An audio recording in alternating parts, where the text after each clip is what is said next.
the apple and threw it into a bin high out of reach.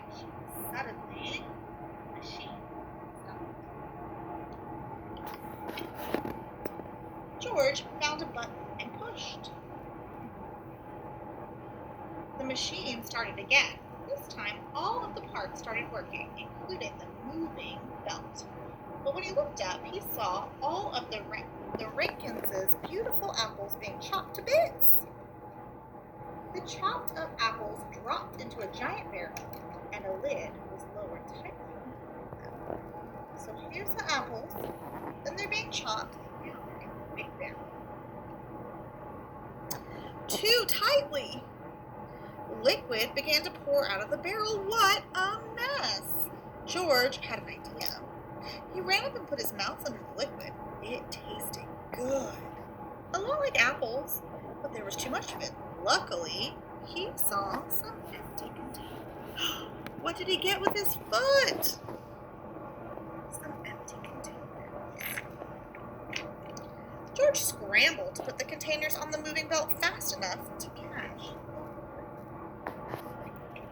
So look, he has it on the moving belt now. Then he looked down at the end of the belt and saw the containers falling onto the floor. Uh-oh! George ran to catch them. Then he needed to stop the machine.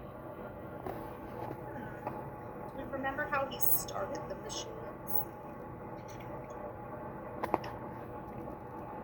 Soon, he had filled all the containers. But the golden liquid continued to pour out. He looked around for another container and saw a big pair of rubber boots. As the last boot was being filled, the liquid stopped pouring out and the machine stopped. Whew! The farmers and George's friend appeared in the doorway. "Well, I'll be," Mr. Rankins exclaimed. George froze. The Rankins would surely be upset that he had ruined all their apples. "George!" Mrs. Rankins rushed up to him. "You've done a fantastic job. All that cider already pressed and bottled."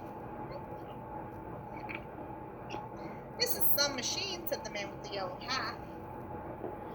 "See, the apples are washed here," Mrs. Rankins explained.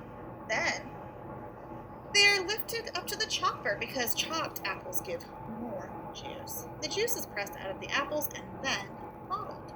George had not ruined the apples after all. He turned them into cider. Mr. Rankins handed an apple to George. "Here, you've earned it," he said. George knew somebody who wanted the apple more than he did. He'd had enough apples for one day. So look, he gave it to his squirrel friend.